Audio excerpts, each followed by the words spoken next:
నీవు పూర్ణ శాంతి గల వానిగా కాపాడుదువు. ఏలి అనగా అతడు నీ యందు విశ్వాసం ఉంచి ఉన్నాడు. ఆమేన్.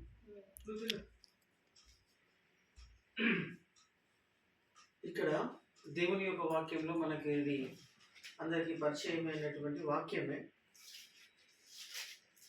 ప్రియమైన వాళ్ళరా, ఈ వాక్యంని బట్టి మనము చిన్న ప్రార్థన చేసుకొని వాక్యంను ధ్యానించుకుందాం.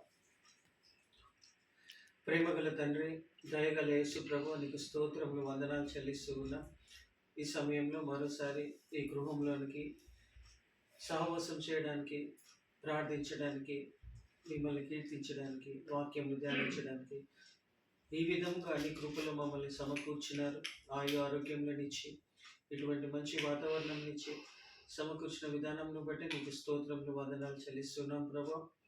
తండ్రి, ఈ యొక్క సమయంలో నీ యొక్క మాటలను, ఈ వాక్యంను మేము ధ్యానిస్తూ ఉండగా ఆ వాక్యము మాకు అర్థం అవ్వడానికి సహాయం చేయండి.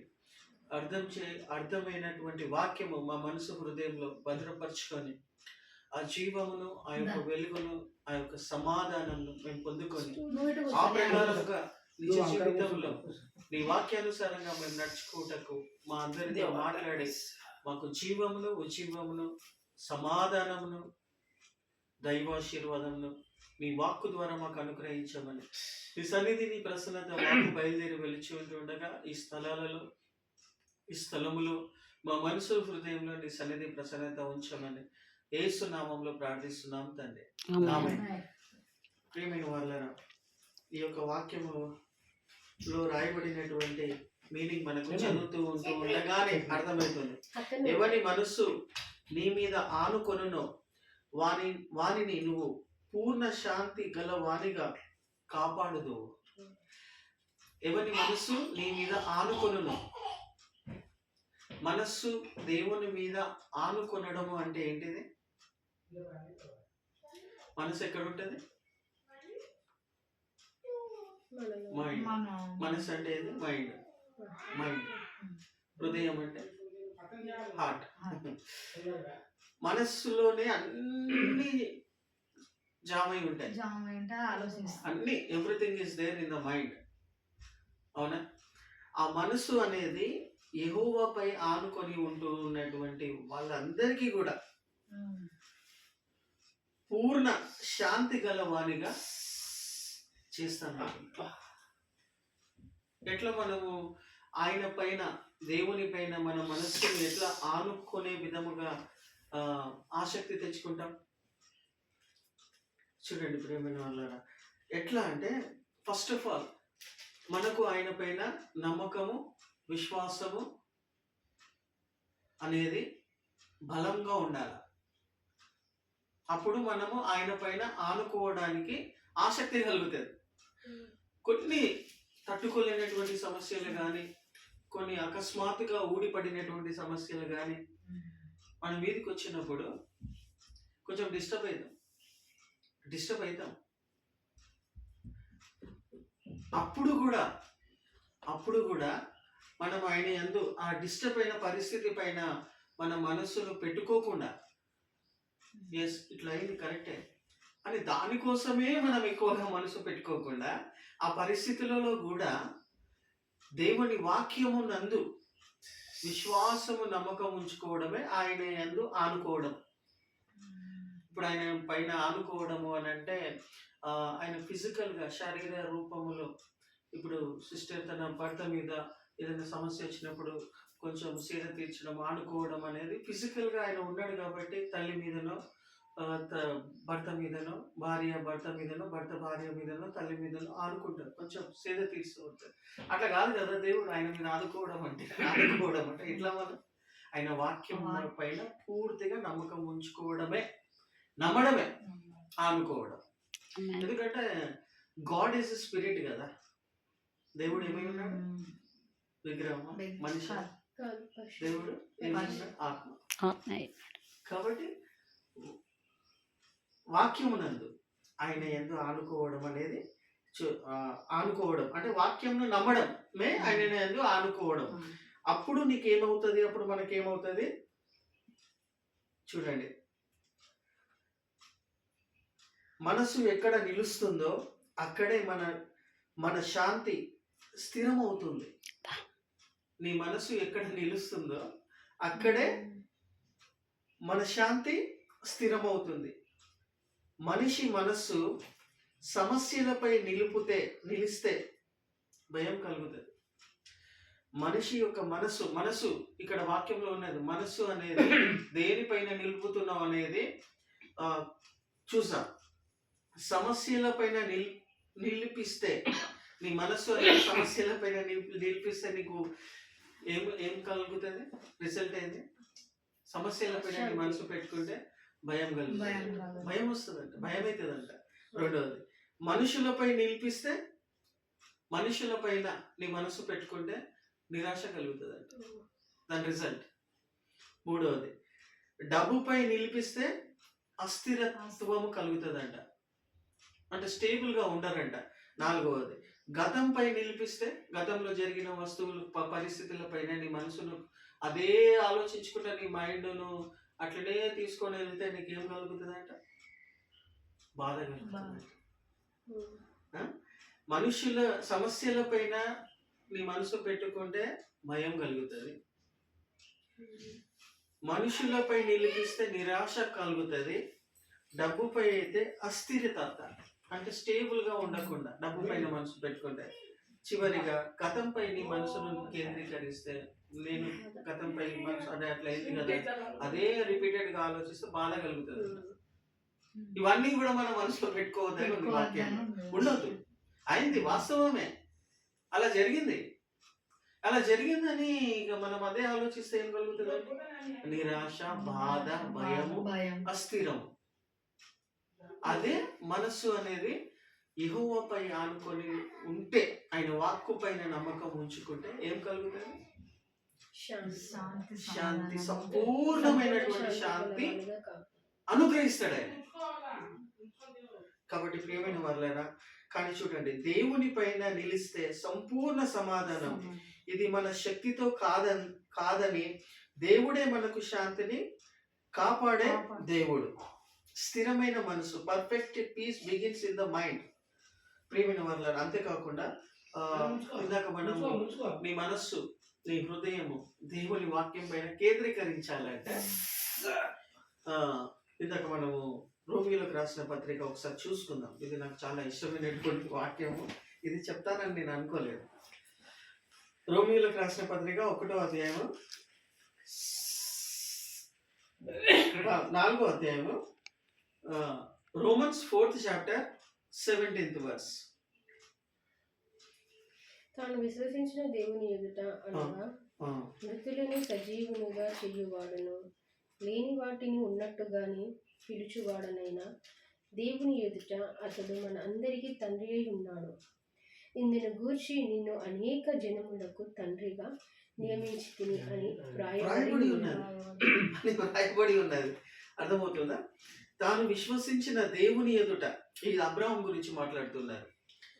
విశ్వసించుచున్న దేవుని ఎదుట అనగా మృతులను సజీవులుగా చేయువాడును, లేని వాటిని ఉన్నట్టుగానే పిలుచువాడునైన దేవుని ఎదుట.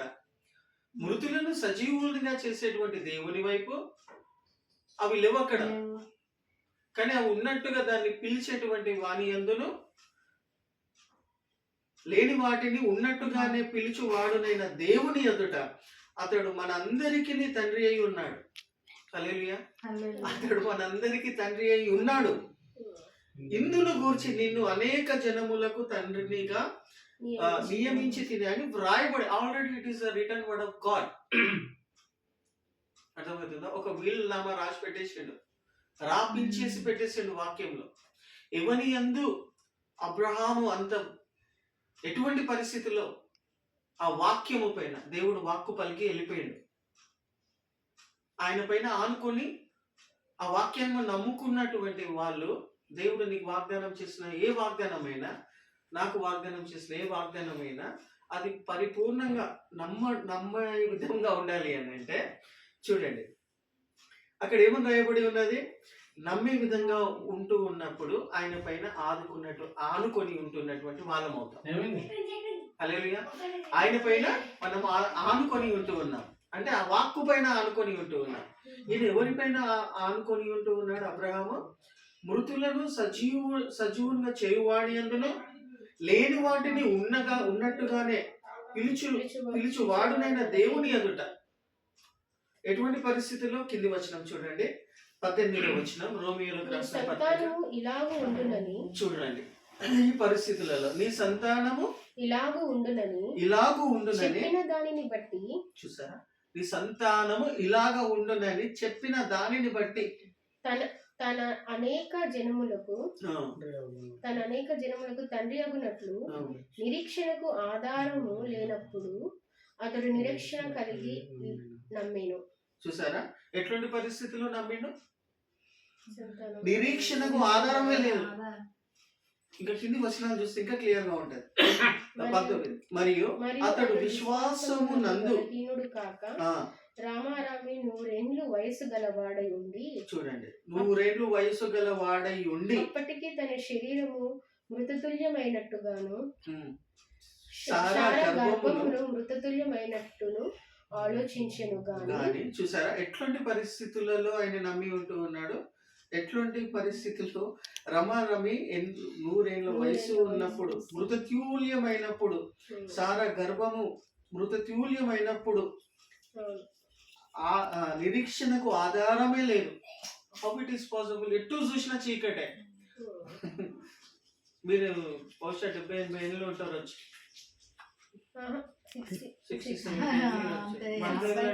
50 ఏళ్ళు 60 ఏళ్ళు అంతే. ఇక నేను అంటున్నా మామూలుగా 80 ఏళ్ళు అనుకుందాం. అంటే మామూలుగా 80 ఏళ్ళప్పుడే మీరు ఇట్లా ఉంటే 100 ఏళ్ళు ఉండే దంపతులు ఎట్లుండొచ్చు? మీరు 50-70 అంటున్నారు, ఓకే. నేను అంటున్నా 80 అంటున్నా ఎగ్జాంపుల్ గా. 100 years వాళ్ళు ఎట్లుంటారు? ఇప్పుడు మీరు కూర్చొని లేస్తున్నారు, మంచిగా ఉంటున్నారు. 100 years ఎట్లా ఉండొచ్చు? మా అమ్మలా ఉండవచ్చు. సో ఏమైనా సోర్సెస్ ఉన్నాయా? వాళ్ళని ఎందుకు పట్టుకుంటూ దేవుడు వయసులో పట్టుకోవచ్చు కదా.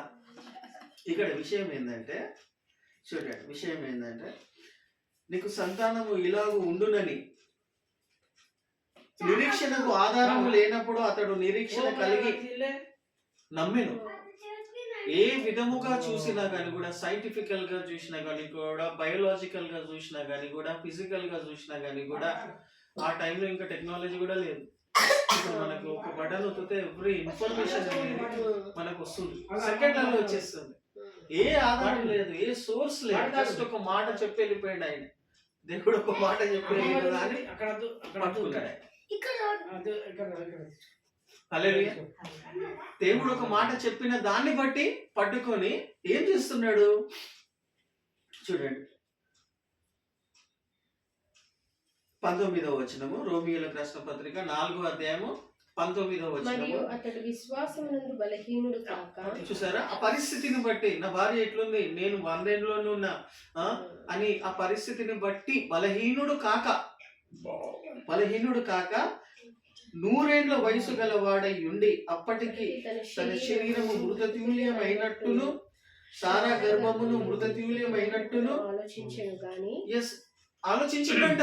మేమిద్దరం మృతతుల్యం. ఇంకో విధంగా, ఇంకో వచనంలో, కొన్ని వచనాలు సారా అనేటామే బ్యారెన్ ఉమెన్ అంట. బ్యారెన్ కు పుడతారా? మృతతుల్యము ప్లస్ బ్యారెన్, బ్యారెన్ ఉమెన్. ఆలోచించాడు, ఎస్ ఈ పరిస్థితి అని ఆలోచించాడు. కానీ విశ్వాసమునకు అవిశ్వాసము వలన దేవుని వాగ్దానం గురించి సందేహింపక. ఇట్లా చూస్తుంటే ఏమనిపిస్తుంది మనకు? నీ ముఖం నేను, నా ముఖం నువ్వు చూసుకుంటే, నేను 100 సంవత్సరాలు ఉన్నాను, 90 సంవత్సరాలు చూసుకుంటే ఏం కలుగుతుంది? ఇక్కడ వాక్యంలో ఉంది, అవిశ్వాసం వలన దేవుని వాగ్దానం గురించి సందేహింపక అని ఉందాడు. ఒకళ్ళు చూసుకుంటుంటే ఏమైతుంది? నెగిటివ్నెస్ అనేది ఎక్కువ అవుతుంది. సందేహింపక, ఎస్ ఇట్లా ఉన్నామైనా కానీ కూడా దేవుని వాగ్దానం గురించి సందేహింపక, అవిశ్వాసము వలన కాక, అందుచేత అది అతనికి నీతిగా ఎంచబడింది. హల్లెలూయా. దేన్ని బట్టి నీతిగా ఎంచబడ్డారు? దేవుని వాక్యాన్ని పరిపూర్ణంగా, ఇంకో విధంగా గుడ్డిగా నమ్మితే అది వాళ్ళకి ఏమవుతుందండి తెలుసా? నీతిగా ఎంచబడుతుంది. అంటే నీతిమంతులు. వాక్యాన్ని, నీకు ఇచ్చిన వాగ్దానాన్ని, దేవుడు నాకు ఇచ్చిన వాగ్దానాన్ని పూర్ణముగా, ఎస్ దేవుడు నాకు వాగ్దానం చేసిండు, నేను నమ్ముతున్నా. చూసుకుంటే మనం చూసుకుంటే ఏమి ప్రయోజనం లేదు, కానీ వాగ్దానాన్ని చూస్తున్నా అని పూర్ణంగా నమ్మిక ఉంచిన వాళ్ళందరికీ కూడా నీతిగా ఎంచబడుతుంది. హల్లెలూయా. అర్థమవుతుందా? అర్థమవుతుందామా? నీతిగా ఎంచబడుతుంది అంట. అంటే హైలీ ఇంపాసిబుల్ ఇన్ సిచ్యువేషన్ ని బట్టి అవిశ్వాసము కలుగుతున్నది. ఇప్పుడు అంత పెద్ద చర్చ్ నీళ్ళల్లో ఉన్నది, ఫౌండేషన్స్ అన్ని సెకండ్ బై సెకండ్ నీళ్ళల్లో అయితేనే ఉన్నాయి, డ్యామేజ్ అయితేనే ఉన్నాయి. చుట్టుపక్కల ఉంటున్న ఓపెన్ ప్లేసెస్ అన్ని కూడా నీళ్ళలో ఉన్నాయి. దోమలు, పురుగులు, పాములు, తేళ్లు అన్ని కూడా తిరుగుతూ ఉన్నాయి. ఆ ఓపెన్ ప్లేసెస్ లో సంఘము విస్తరించబడుతుందా? మన సంఘ సభ్యుల యొక్క స్థితిగతులు చూస్తే వాళ్ళు ఏమి ప్రార్థనలు ఏం చేయలేనటువంటి పరిస్థితులు.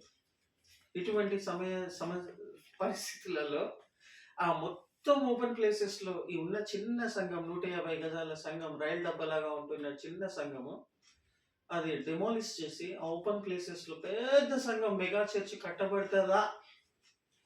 Is it possible? How?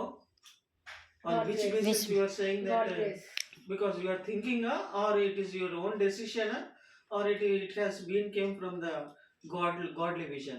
God. Yes, because God has given that vision. Hallelujah. God has given that promise. Example గా చెప్తున్నా, ఉదాహరణకు చెప్తున్నా. మేము మళ్ళీ ఇక్కడికి వచ్చినాం, తిరిగి 3 సంవత్సరాలు తిరిగి పోచమ్మ మీద అటు ఇటు తిరిగి కాశీబుక్ అది ఇది తిరిగి మళ్ళీ ఇంట్లోకి వచ్చినాం, చర్చిలోకి వచ్చినాం. ఇట్లా చెయ్యి ఇట్లా పైన పెడితే రేకులు తగులుతాయి. మళ్ళీ అడిగి వచ్చి ఉన్నాం. ఎందుకు చెప్తున్నా ఈ విషయము? దేవుడు మమ్మల్ని ఆడికే తీసుకొచ్చి దేవుడికి ఇష్టం లేదు అసలు. అది ప్రార్థన అనేది ఎట్లా మళ్ళీ హౌ ఇట్ ఈస్ పాసిబుల్ అంటే, దేవుడు వాగ్దానం ఇచ్చిండు కాబట్టి ఇక్కడ మందిరం కట్టబడుతుంది, పెద్ద మందిరం కట్టబడుతుంది. ఆ పక్క కట్టుకున్న వాడు కూడా గిఫ్ట్ గా ఇవ్వబడుతుంది. అది నా స్థలంలో వాడు ఏదో కట్టి మీకు ఇస్తున్నాడు, మీరు కట్టుకోలేరు కాబట్టి, మీరు కట్టుకునే కెపాసిటీ మీకు లేదు కాబట్టి నేను కట్టిస్తున్నా బిడ్డ. ఈ ఓపెన్ ప్లేసెస్ లో కూడా పెద్ద మెగా చర్చ్ కట్టబడుతుంది అని మేము ఎట్లా నమ్మగలుగుతున్నాం? అతి ఆశతోట, ఓవర్ కాన్ఫిడెన్స్ తోట. వాగ్దానం ఇచ్చిండు, ఒక ప్రామిస్ చేసిండు దేవుడు, పరిశుద్ధమైనటువంటి మందిరముగా ఉండుటకు ఆ మందిరము నిర్మించబడుతున్నదని నేను నిశ్చయించినది నువ్వు మనస్సునకు తెచ్చుకొని ధైర్యము వహించి నా పనులు జరిగించు అనేది వాగ్దానం. ఇప్పుడు కాదు, 2 సంవత్సరాలు అయింది. ఈ 2 సంవత్సరాలలో కూడా మేము ఎక్కడెక్కడో వండుకుంటూ వచ్చినాం, అక్కడ ఇక్కడ. అయినా still we are keeping the faith into his promise. Hallelujah. How it is possible? మేము మనుషుల వైపు చూస్తే నిరాశ కలుగుతుంది. ఇట్లు వాళ్ళు వస్తారు, మేము నో అది కాదు. అది మందిరం అనేది, సంఘం అనేది ఎవరిదమ్మా? మా భార్యది కాదు, నాది కాదు, ఇంకా ఎవరిది కాదు. నీ పేరు మీద ఉన్నది కదా షెల్లె అని అంటే, ఓకే షెల్లె అక్క ఉన్నది, okay it is okay, but it is the church of God. అది నా బర్త్డే చెందుతుంది కదా అంటే, no, that is the church of God. Church of ఎవరిది కాదు.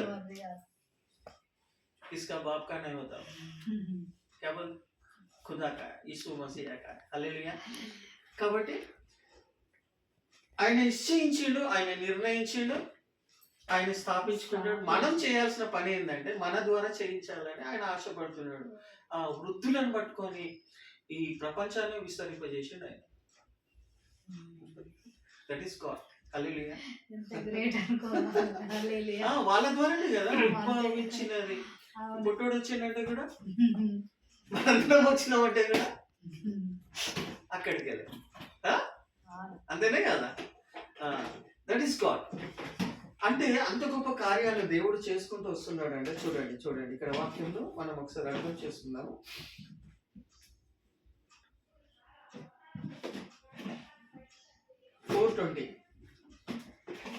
రోమన్స్ 4:20 అవిశ్వాసము వలన దేవుని వాగ్దానము గురించి సందేహింపక దేవుణ్ణి మహిమపరిచి, చూసారా ఫస్ట్ ఏం చేసిండు? ఆ పరిస్థితిని బట్టి వాగ్దానాన్ని గుర్తు తెచ్చుకొని, పరిస్థితి అనుకూలంగా లేకున్నా, హల్లెలూయా, అనుకూలంగా లేకుండా ఏం చేసిండు? దేవుణ్ణి మహిమపరిచిండంట. హల్లెలూయా. నీకు అర్థం కాని పరిస్థితి అయినప్పుడు నువ్వు ఎవరి వైపు, నువ్వు నేను ఎక్కడ చూడాలన్నా? దేవుని వైపు చూసి ఏం చేయాలా? ప్రభువా, నువ్వు వాగ్దానం చేసినావు, నీకు మహిమ కలుగును గాక, నీకు స్తోత్రం కలుగును గాక, నువ్వు నెరవేర్చును గాక ప్రభువా. నాకు అటువంటి మనస్సును, ఓపికను ప్రభువా, స్థిరమైన మనసు, నీ నామమే మహిమపరచబడును గాక అని ఏం చేసిండు?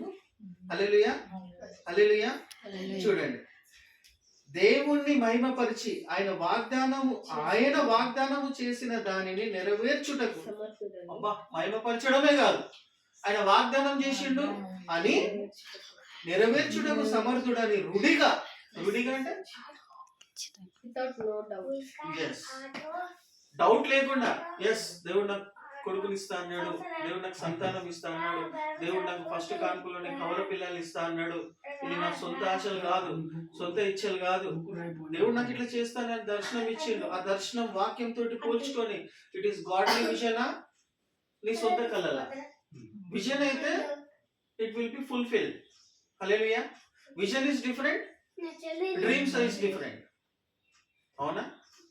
కలలైతే అయితే లేకపోలేదు, దర్శనాలు అయితే నెరవేరుతాయి. Godly visions it will be fulfilled. ఇప్పుడు సంఘం అక్కడ నిర్మించబడుతుంది, సంఘం పెద్ద సంఘం కట్టబడుతుంది అనేది ఏంటిది? Godly vision. Not only godly vision, but it is a promise of God. వాగ్దానం చేసింది. అయితే ఇక్కడ ఏమని ఉన్నది చూడండి, చూడండి. అందుచేత అది అతనికి నీతిగా ఎంచబడెను, అది అతనికి ఎంచబడెనని అతని నిమిత్తము మాత్రమే కాదు కానీ మన ప్రభువైన యేసును మృతుల నుండి లేపిన వాని యందు విశ్వాసం ఉంచిన మనకును ఎంచబడనని మన నిమిత్తము కూడా వ్రాయబడెను.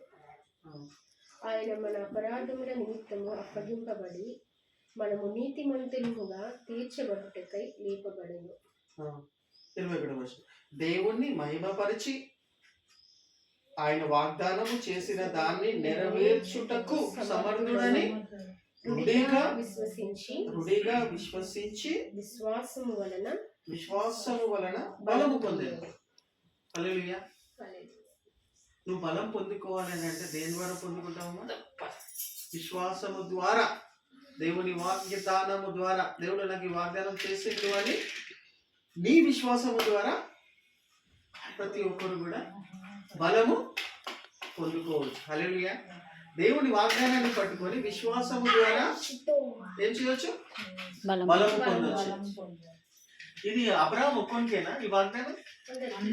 చెప్పగలుగుతున్నా? చదివి చెప్పండి. దేవుని మీద ఆనుకున్న ప్రతి ఒక్కరికి. Yes, where it is written. చూడండి, మీరు కింద వచనం చదవాలి ఇందాక. ఇది అబ్రహాము ఒక్కరికేనా? అబ్రహాం సారాకేనా? చదవండి.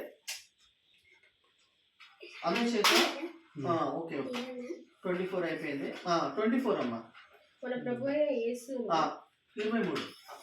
అబ్రహాం ఒక్కరికైనా, సారా ఒక్కరికైనా ఎంచబడేనని అతని నిమిత్తము మాత్రమే కాదు గాని. చూసారా, అది అతనికి ఎంచబడను, అతని నిమిత్తమే మాత్రమే కాదు గాని అర్థమవుతుందా? అబ్రహాం ఒక్కరికే కాదు గాని మన ప్రభు అయిన యేసును మృతులలో నుండి లేపిన వాని యందు విశ్వాసం ఉంచిన మనకును. అంటే మనకు అంటే మనం వాళ్ళు వస్తున్నామా? ఉన్నాం. మనకును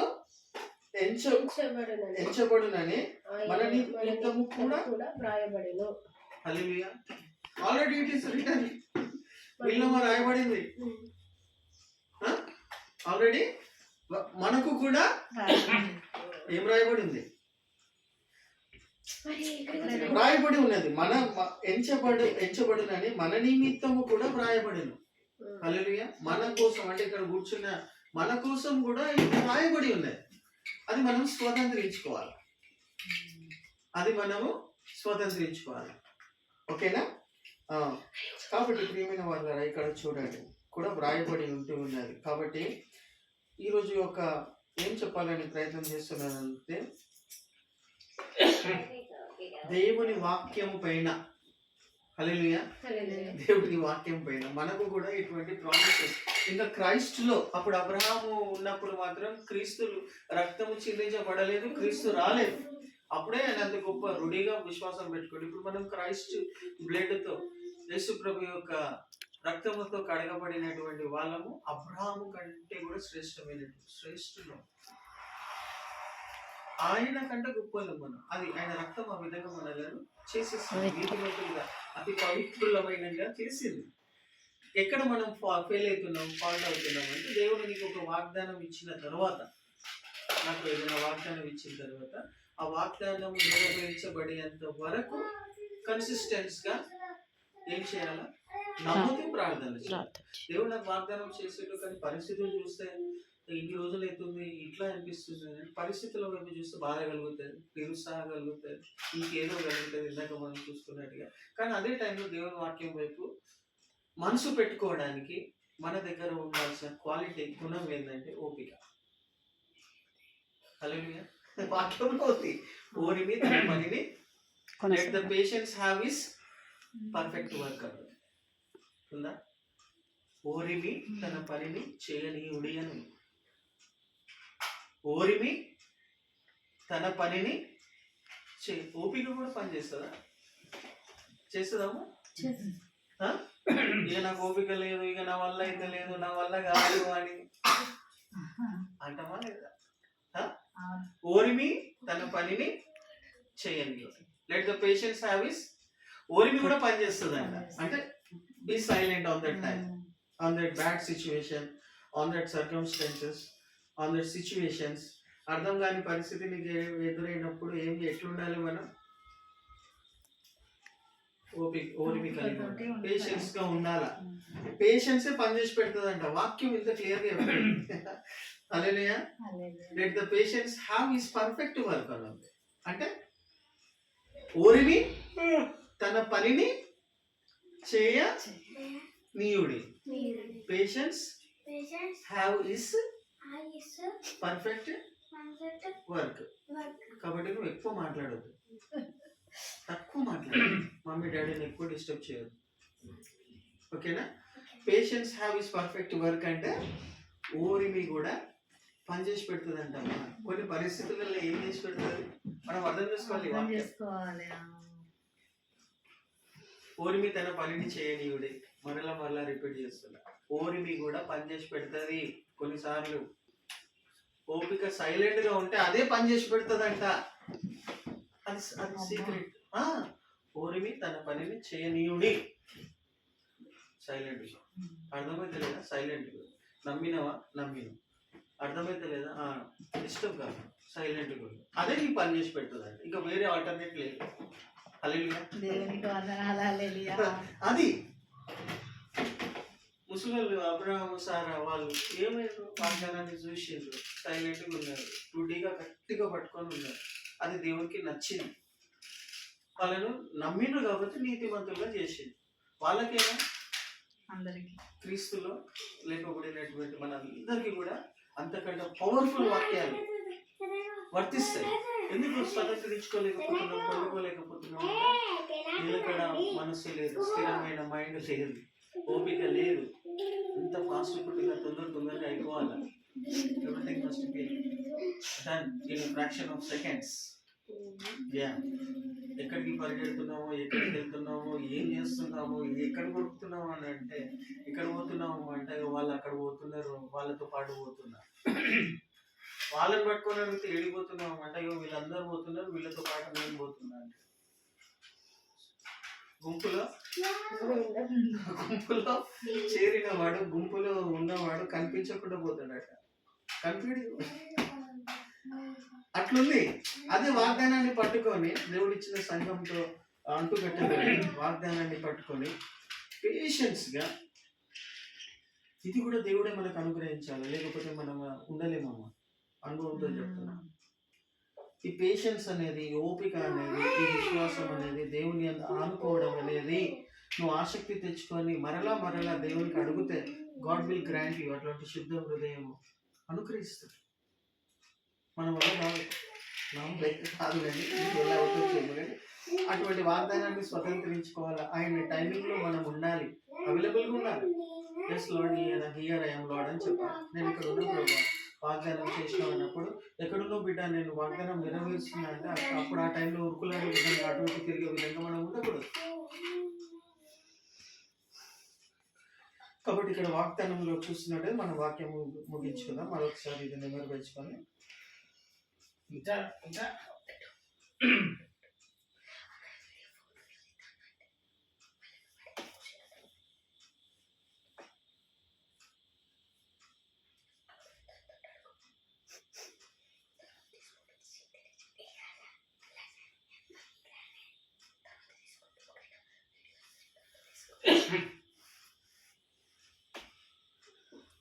చూడండి, ఈ వాక్యం యొక్క 4 విషయాలను మామూలుగా రఫ్గా చెప్పి నేను ప్రార్థన చేస్తాను. నీ మనస్సు యెహోవాపై నిలిచినందున దేవుడు నీకు, నీ ఇంటికి సంపూర్ణ సమాధానం ఇస్తాడు. ఫస్ట్ పాయింట్, దేవుని యందు ఆనుకునేటువంటి వాళ్ళందరికీ, దేవుని వాక్యంను పరిపూర్ణంగా నమ్మినటువంటి వాళ్ళ కుటుంబం పైన పరిపూర్ణమైన సమాధానం ఇస్తాడు. రెండవది, భయాలు ధైర్యముగా మారుతాయంట. భయం అనేది ఉండదంట, ధైర్యం కలుగుతుందంట. హల్లెలూయా. భయాలు అనేవి ఉండేవి, ఇక ఫియర్ అనేది ఉండేది. ఫియర్ అనేది ఒక స్పిరిట్, అది స్ట్రెస్ అనేది ఒక స్పిరిట్. అది స్పిరిట్ అంటే దురాత్మ, భయం అనేది దురాత్మ, స్పిరిట్ అది. భయాలు ధైర్యముగా మారుతాయి. ఎదురు వచ్చిన కలతల్ని యేసు శాంతిగా మారుస్తాడు. మూడవది, మీ ఇంట్లో దేవుని శాంతి ఉంటూ ఉన్నది. ఆర్థికంగా, శారీరక ఆరోగ్యము, సంబంధాలు అన్నిటిలో దేవుని సమాధానం ప్రవహిస్తుంది. నాలుగవది,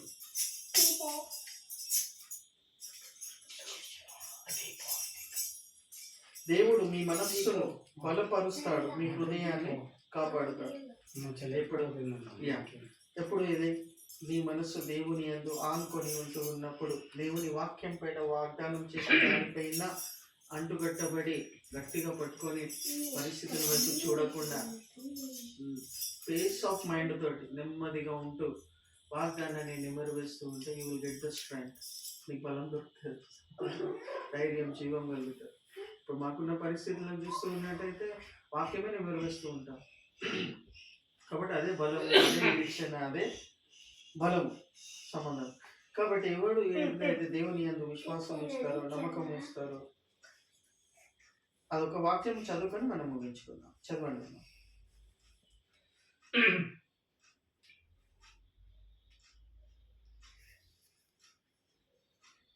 ఇందాక మనం దేవుని మనస్సు దేవుని యందు ఏషియా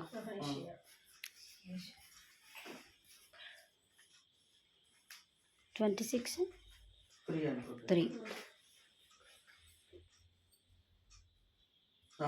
26:3 ఎవని మనస్సు నీ మీద ఆనుకునినో వానిని నీవు పూర్ణ శాంతి గలవానిగా కాపాడుతువు. ఏలి అనగా అతడు నీ యందు విశ్వాసం ఉంచి ఉన్నాడు. హల్లెలూయా. నేను ఈ వాగ్దానం చెప్తానని అనుకోలేదు. పాస్టర్ మా ఓపెనింగ్ ప్రేయర్ చేసేటప్పుడు ఈ వాగ్దానం నోట్లో నుండి వచ్చింది కాబట్టి అదే తీసుకొని వాక్యం చెప్పగలిగినాను. కాబట్టి ఈ వాక్యాన్ని మనము నమ్మి, దేవుడు మీకు అన్ని పరిస్థితులలో ఇచ్చిన వాగ్దానం, బైబిల్ అంతట్లో అమ్మా ప్రతి పరిస్థితిని బట్టి ఒక వాగ్దానం, ప్రతి పరిస్థితిని బట్టి. ఇంకా మనకున్న చిన్న చిన్న పరిస్థితులే, దాన్ని వాగ్దానం తీసుకొని, వాక్యం తీసుకొని ఎత్తి పెట్టుకొని విశ్వాసంతో ప్రార్థన చేస్తే క్లియర్ అవుతుంది. ఆ నాలెడ్జ్ ఉండాలి, ఆ వాక్య అవగాహన మనకు ఉండాలి. ఎవ్రీథింగ్కి పరిష్కారం ఉంది. సో వాగ్దానం ఈజ్ వెరీ ఇంపార్టెంట్. వాక్యాన్ని నమ్మడం అనేది చాలా ఇంపార్టెంట్, చాలా చాలా ఇంపార్టెంట్. ఈ పరిస్థితిని బట్టి వాగ్దానాన్ని తీసుకోవాలా. ఒకరితో చూద్దాం, ఒకసారి చదవండి 15:5-7 చదవండి. యోహాను 15:7 15:7 జాన్ లాస్ట్. నా యందు మీరును మీ యందు నా మాటలను నిలిచి ఉండడం మీకేది ఇష్టమో అడుగుడి, అది మీకు అనుగ్రహింపబడును. ఏముండాలంట చెప్పమ్మా, ఎక్స్ప్లెయిన్ చేయడానికి. Explain the word briefly what you understood. Yesu ప్రభు స్వయంగా పలికిన మాటలు.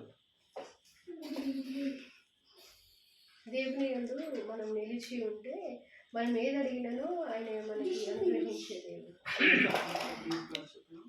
ఆయన మాటలు మనకు నిలిచి ఉన్న ఎడల ఆయన మాటలు ఆయన ఆజ్ఞలు మన అన్ని ప్రతి నిబంధనను ఆయన ఇచ్చిన ప్రతి వాగ్దానాన్ని కూడా మనం నమ్మిన ఎడల మన ఆయన యందు ఉండిన విశ్వసించిన ఎడల. ఉండడం అంటే మనలో చేర్చుకోవాలి, అంతే మెడిటేట్ చేసుకొని పెట్టుకుంటే ఏది అడిగినాను ఆయన మనకి అనుగ్రహించాలి. ఏదైనా ఒకటే మాటలు అంటుండే ఆయన. What ever your ask your desire may be, what ever your desire may be it shall be, what ever your desire may be it shall be done for you if you abide in my and my words అని ఉంది. Abide in you, you shall ask, your desire shall be fulfilled for you. అంటే మాటలు నిలిచి ఉండడం అనేది చాలా ముఖ్యం. మనసులో హృదయంలో ఏం పెట్టుకోవాలా? చింతలు, చీకులు, చిరాకులు, బాధలు ఇవి పెట్టుకుంటే ఎప్పటికీ కృంగరిస్తాయి. దాన్ని డిలీట్ చేసి ఏం పెట్టుకోవాలా? ఆయన మాట. అప్పుడు ఏం కలుగుతుంది? నీకేం కావాలి అడుగు బిడ్డ, మనకు అనుగ్రహింపబడుతుంది. యేసు ప్రభు చెప్పు సింపుల్ గా. బైబిల్ మొత్తం ఒక మాటలో చెప్పేసింది. ఆమేన్. ఎంత వాక్యాన్ని మీరు మనసు హృదయంలో రోజుకు వాక్యాన్ని సిస్టమేటిక్ వేలో చదువుతూ, వాక్యం చదువుతూ ఉంటే, వాక్యం చాప్టర్ చదువుతూ ఉంటే వాక్యం మాట్లాడుతుంది. ఈ పరిస్థితి ఏం చేయాలి? అండర్లైన్ చేయాలి. టైం తీసుకోవాలి, దాన్ని లైట్గా తీసుకోవాలి. అండర్లైన్ చేసుకొని అది ఒక బుక్లో రాసుకొని అది మైండ్లో పెట్టుకోవాలి. ఎన్ని వాక్యాలు నువ్వు నింపుకుంటే, నేను నింపుకుంటే అంత బలం పొందుకుంటా. ఆమేన్. యేసుప్రభు అదే చెప్తుండు, నా మాటలు మీ యందు నిలిచిన ఎడల అంటే, నిలబడం అంటే సేవ్ చేసి పెట్టుకోవడం. ఇవన్నీ డిలీట్ చేసేయాలి, వాక్యాన్ని పెట్టుకోవాలి. దెన్ ఆస్క్ అని అంటున్నాడు, అప్పుడు అడగమంటుంది. అవునా కదా? ఇంకా వేరేది ఏం లేదు కదా. ఎగ్జాక్ట్లీ ఇప్పుడు సిస్టర్ చెప్పినట్టు అట్లనే. సో వాక్యమే దేవుడు. ఏముందమ్మా యోహాను 1వ అధ్యాయంలో వాక్యమే దేవుడు. వాక్యం ఏమై ఉన్నదమ్మా? దేవుడే. నువ్వు ఎన్ని వాక్యాలను మనసులో పెట్టుకుంటే ఎవరిని పెట్టుకుంటున్నావు?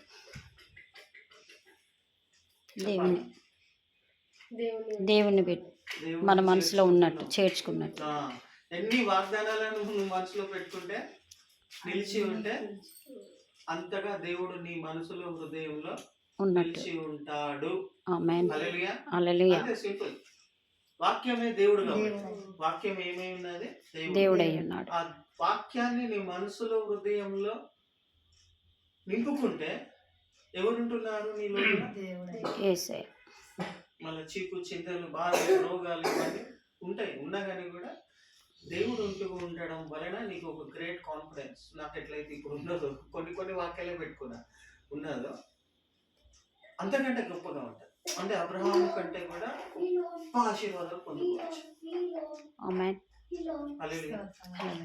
వాక్యాలను మైండ్లో సిస్టమేటిక్ వేలో ఆయన రెస్పెక్ట్ చేస్తూ, ఆయన అధ్యాయాన్ని రెస్పెక్ట్ చేస్తూ, మనసులో సిస్టమేటిక్ వేలో ఈరోజు 2వ అధ్యాయం చదివినాం, ఏదైనా మాట్లాడిందా అండర్లైన్ చేసుకో, బుక్లో రాసుకో, ఇంకా రాసుకొని మైండ్లో సేవ్ చేసుకో. కూర్చొని నెమరు వేస్తా ఉండు డే అండ్ నైట్.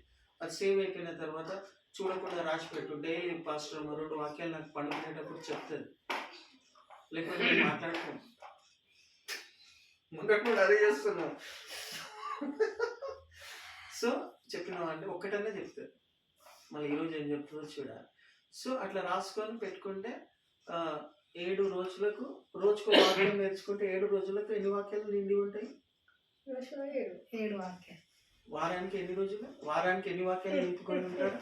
7 వాక్యాలు. 7 వాక్యాలు.